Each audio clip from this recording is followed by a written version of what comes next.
सुप्रभातम्। अद्य दिवसस्य पञ्चाङ्गम्। अद्य श्री श्वेतवराह कल्पस्य वैवस्वतमन्वन्तरः द्वितीयपरार्धः दक्षिणायनः वर्षा ऋतुः श्रावणमासस्य शुक्लपक्षषष्ठीतिथिः शनिवासरश्च चुकाब्द 23 एकपञ्चाशत्शतम् विक्रम संवत् 8 आगस्ट् मासस्य 14 तारिका।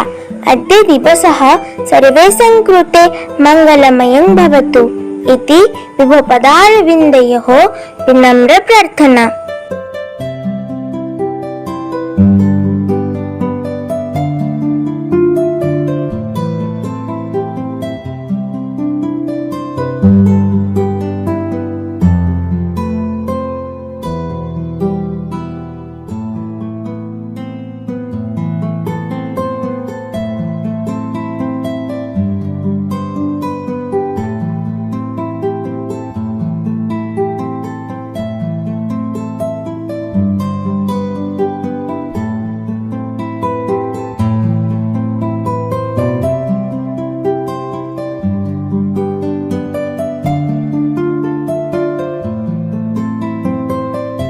समुद्र मंथन समय यही घटना मंदराचल को मंथन दंड और सर्पराज वासुकी को रज्जु करी देवता दानव समुद्र मंथन करने को सिद्धांत नहीं।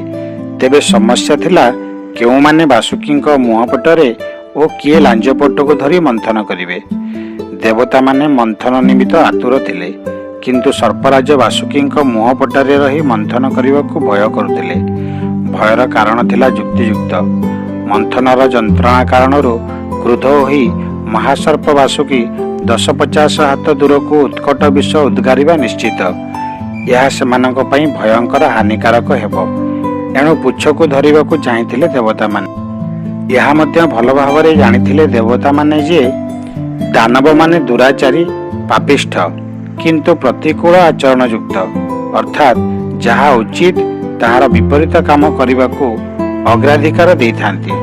एणु भावी चिंती सेमानक पई सेही भली नीति आदरी नेबा को सम्मिलित भावे सिद्धांत निथिले।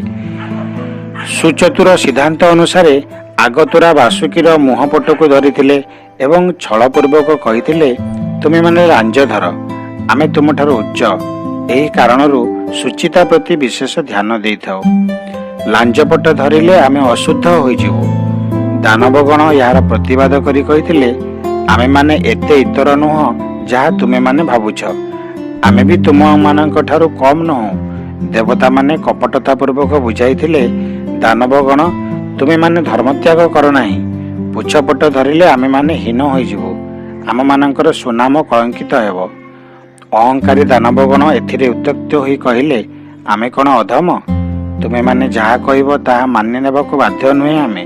आम मानकर निजस्व मत अछि, रुचि अछि। तुमर हित अहित सुनाम दुर्नामरु आमको कौन मिलिबो? आमे मध्य आम मानकर बड़पण रक्षा करिबो। कदापि तुम मानकर कथा अनुसार लांजपटरे रहिबो नाही, मुखपटरे ही रहिबो। सुचिंतित कौशल सृष्ट विवाद रे देवता माने लक्ष्य सिद्धि होला बोली जानि परिथिले। एबे सेमानक मत को ग्रहण करि नै कहिथिले, ठीक अछि, आम उभयंक लक्ष्य एक, सागर मंथन हो।